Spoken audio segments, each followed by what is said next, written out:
আমার লঞ্চঘাট, সাদিপুর, সদিরাজপুর, কুমুরপুর, এই দুগাছি ইউনিয়নের আশুতোষপুর সহ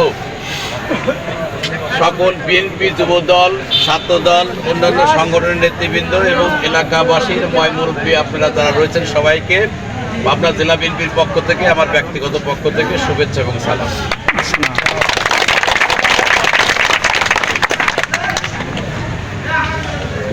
এখানে দুই চারটি নাম বলার সময় ভুলটা হওয়াটাই স্বাভাবিক। এই যে যারা জেল খাটলো আমার সাথে একটা বড় একটা অর্জন না তাদের, অ্যাচিভমেন্ট তাদের, ফুলের মালা দিয়ে বরণ করে নিচ্ছে, তাই না? এইটা হলো একটা বিশাল একটা বিজয়। আর এবারকার বিজয় জেলখানাতে যখন বের হই তখন মনে হচ্ছিল যে সেই 71 সালের মুক্তিযুদ্ধের মতো। 71 সালে তো তখন আমি হলে ক্লাস 1-এ পড়তাম। 7ই মার্চের ভাষণ ওই আর ঢাকাতে তখন আমার মার সাথে আমি ওই মিছিল দেখছি। মিছিলের আগাও বুঝলাম না সারাদিন, মানে পাশাও বুঝলাম না সারাদিন, এত বড় মিছিল হয়েছে। এবারকের বিজয়ও তাই। বের হওয়ার পরে জেলখানাতে টেলিভিশনে কিছু কিছু দেখছি, সবার মধ্যে যে আনন্দ, উৎসাহ, উদ্দীপনা, এর কারণটা যে আওয়ামী সরকার যেভাবে দেশটাকে শাসনটা করলো, অত্যাচার, নির্যাতন, জুলুম, কর্তৃত্ববাদ, দাসত্ববাদ, যার কারণে বাংলার জনগণের একেবারে বুকের উপরে জগদ্দল পাথরের মতো চেপে বসেছিল, কথা বলা যায় না। কালকে আমার সাধুপাড়ার ঈদগাহ মাঠের ওখানে বসছি, একেবারে নিরীহ আমাদের হলো বড় ভাই যারা আমার সহপাঠী 2-4 জন, ও আওয়ামী লীগও করে না, বিএনপিও করে, বলতে বাবু আমার 7 জনের নাম থানা থেকে এসে খুঁজতেছিল। আবার আওয়ামী লীগের 2-1 জনা ওই টাকা পয়সা চাইছে তার কাছে, তার বোর কাছে টাকা পয়সা চাইছে, টাকা পয়সাগুলো দেন তাহলে পুলিশ হেরত করবে না। 50,000 টাকা চাঁদা নিছে। আসলে হ্যাঁ, 50,000 টাকা চাঁদা নিছে। এই যে অত্যাচার, নির্যাতন, জুলুম, যার কারণে আজকে আওয়ামী লীগের কিন্তু অধঃপতন, তাই না? ওই যে জেলখানায় আমি ইসলামী হিস্ট্রিটা পড়তেছিলাম, যারা যেসব শাসক রাজা এই খারাপভাবে দেশ চালায় তাদের পতন হয় অত্যন্ত ন্যাক্কারজনকভাবে। ঠিক একটা জিনিস কি শোনেন, আমি তো আপনাদের এলাকারই ছেলে, আমার দাদার বাড়ি কিন্তু বাংলা বাজার, আমার লাল ভাই আওয়ামী লীগের সভাপতি, তার বাড়ি, তাদের বাড়িও কিন্তু এখানে ছিল, তাই না? এরা আপনাদের মধ্যেই, যার কারণে এই এলাকার মধ্যে আমার আলাদা কিন্তু একটা সবসময় টান থাকে। সর্বপ্রথম এলাকাবাসীর কাছে আমার যেটা হলো চাওয়া পাওয়া, এলাকাবাসীর লোকজন এখন শান্তিতে বসবাস করবে। যারা বড় ভাই রয়েছেন, যারা ব্যবসা করেন, তাদের কাজ হলো ব্যবসা বাণিজ্য করা আর হলো এলাকায় শান্তিতে বসবাস করা। যারা চাকরি করা এলাকায় হলো শান্তিতে বসবাস করা। আর যারা লেখাপড়া করে তাদের কাজ হলো লেখাপড়া করবে আর খেলাধুলা করবে। ঠিক, সবার এত রাজনীতি করার দরকার নাই। ঠিক, আমাদের মিছিল হলে পারলে আসবেন, না পারলে কোনো সমস্যা নাই। তাই বলে এই না যে ও আওয়ামী লীগ করেছে, বিগত দিনে অমুক করেছে, তমুক করেছে, তাক করে থাপ্পড় মারবেন, অমুক করবেন, এইটা কিন্তু করা যাবে না। ওদের এই ভুলের কারণেই তো আজকে এই জায়গায় আপনারা উপস্থিত, আমরা এই জায়গায় উপস্থিত, বক্তব্য আপনাদের মাঝে দিচ্ছি, তাই না? সেই ভুলটা কি আমরা করব না? সেই ভুলটা কিন্তু করা যাবে না। আমার এই বাংলা বাজার, তারপর সাদিপুর, কোমরপুর, আমার কাছারিপাড়া, সাধুপাড়া, মন্ডলপাড়া, এই এলাকা হবে খেলাধুলার একটা বসবাস, একটা হলো মনে করেন যে বসবাসের একটা জায়গায় পরিণত হবে। আপনাদের কাছে আমার একটা আবেদন, ছেলে মেয়েদেরকে লেখাপড়া করা যাবে। ছেলে মেয়েদেরকে লেখাপড়ার কোনো বিকল্প নাই, অসহায় গরিব যারা মানুষ, তার যদি লেখাপড়ার সমস্যা হয় আপনি দেখবেন, আমরা দেখব, সবাই মিলে দেখার চেষ্টা করব। আর যেখানেই আপনারা বসবেন ওই জায়গায় এই যে ইসামতি পেপার আছে না, ইসামতি, সিনসা, একটা দৈনিক দিনকাল বা যদি প্রথম আলো নেন, প্রথম আলোর পেপারের মধ্যে ভিতরে পেজে কিন্তু অনেক শিক্ষামূলক কিন্তু লেখা থাকে। একটা ছেলে, একটা লোক যদি একটা দিন আধা ঘন্টা ওই পেপারটা যদি পড়ে, সে কিন্তু অনেক জ্ঞানের সমৃদ্ধ কিন্তু হতে পারে। রাজনীতি মানেটা কি? রাজনীতি বাংলা হলো মানুষের কল্যাণ করা, না মানুষের কাছ থেকে ক্যারিসিনি খাওয়া। রাজনীতি মানে মানুষের কল্যাণ করা, সেটা আমরা বিএনপি হোক, জামাত হোক, জাতীয় পার্টি হোক, আওয়ামী লীগ। আমরা যারা একটু জানি, পড়াশোনা করি, আওয়ামী লীগের এই পতন শুধু আওয়ামী লীগের জন্য কিন্তু ক্ষতি হয়নি, দেশের জন্য কিন্তু ক্ষতি হয়েছে। শুধু তাই না, আমার বিএনপির জন্য কিন্তু ক্ষতি হয়েছে। পক্ষ বিপক্ষ শক্তিশালী থাকতে হয়। এইভাবে যে আওয়ামী লীগের পতন হবে আমি বাবু জীবনে কোশ্চিন কালেও কিন্তু ভাবি না। তবে এইটুকু বুঝলাম যে এত অত্যাচার, নির্যাতন, জুলুম করে বাংলাদেশ আওয়ামী লীগ বেশি দিন কিন্তু ক্ষমতায় থাকবে না। তাহলে আপনাদের কাছে আমাদের চা পাওয়াটা কি? আমরা কিন্তু এলাকায় শান্তি আমরা প্রতিষ্ঠিত করতে চাই। কোনো চাঁদাবাজি চলবে না।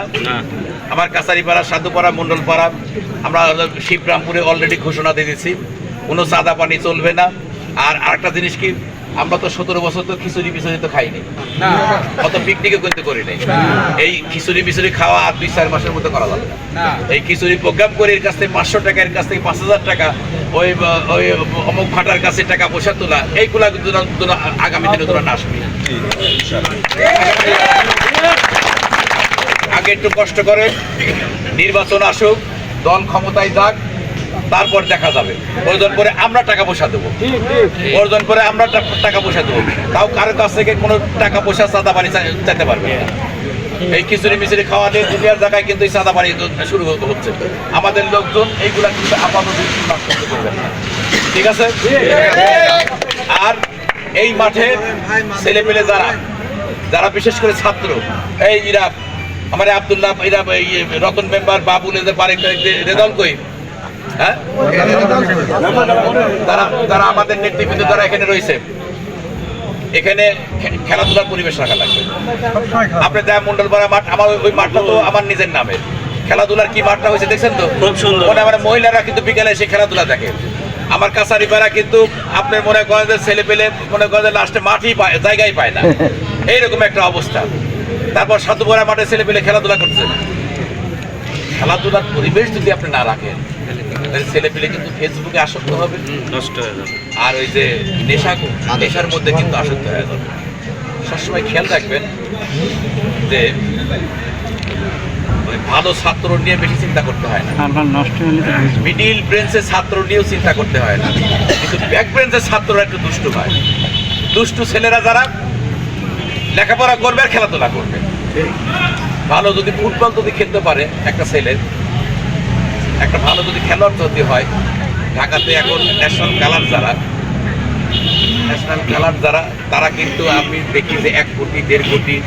আমি ওই যে কি ক্লাবটা যেন আছে, ওই ঢাকা গেলে আমি বসি, মোহামেডান বনি ক্লাব আছে, আর একটা ক্লাব আছে ওই তো ধানমন্ডিতে, শেখ জামাল ক্লাব, শেখ জামাল ক্লাবে আমি যাই, আবার বসি ওই জায়গায়।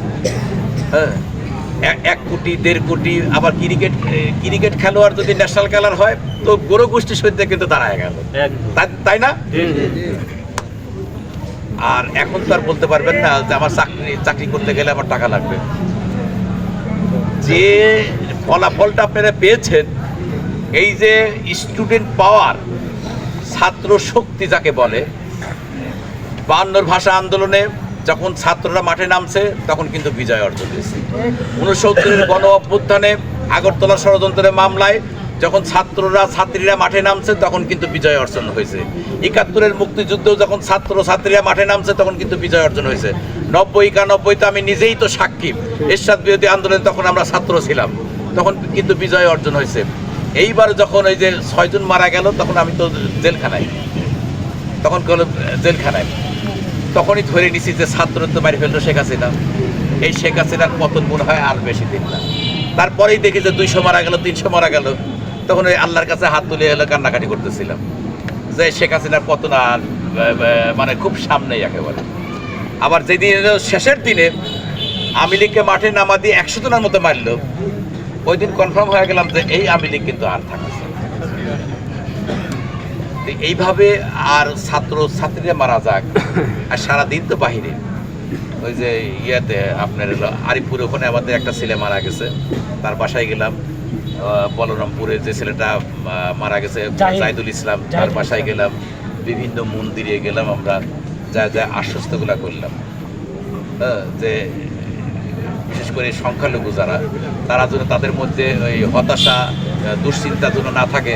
তো তাদেরকে বললাম যে দেখেন, আমরা যখন বিএনপি ক্ষমতায় তখন রোজা আর পূজা একসাথে হয়েছে না? হ্যাঁ, আর যে বিএনপি কিন্তু বিএনপির আমলে বিএনপি আপনাদেরকে কিভাবে নিরাপত্তা দিতে পারে তার কিন্তু প্রমাণ কিন্তু আমরা দিয়েছি। এইবারও কিন্তু আমরা প্রমাণ দেব ইনশাআল্লাহ। সারা বাংলাদেশে আপনাদের উপরে কোনো অত্যাচার নির্যাতন জুলুম ইনশাআল্লাহ হবে না।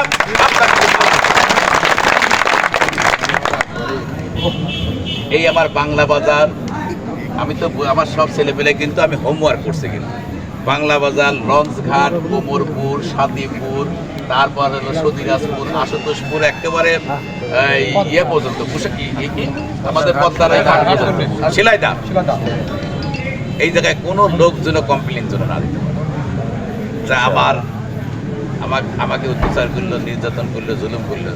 কেউ যদি কমপ্লেন দেয়, আর কোনো আমাদের সাথী সহযোদ্ধা, আমার সহপাঠী নেতা কর্মী এই কাজ যদি করে, আপনি নিশ্চিত থাকেন আপনাদের সামনে যে ব্যবস্থা নিব, আগামী দিনে কোনো কর্মী আর এই কাজ করতে আর সাহস। এই এলাকায় যারা আপনারা ব্যবসা বাণিজ্য করে পয়সাওয়ালা যারা আছেন, কামাই রুজি করেন, আপনার কাছে আমার অনুরোধ, খেলাধুলার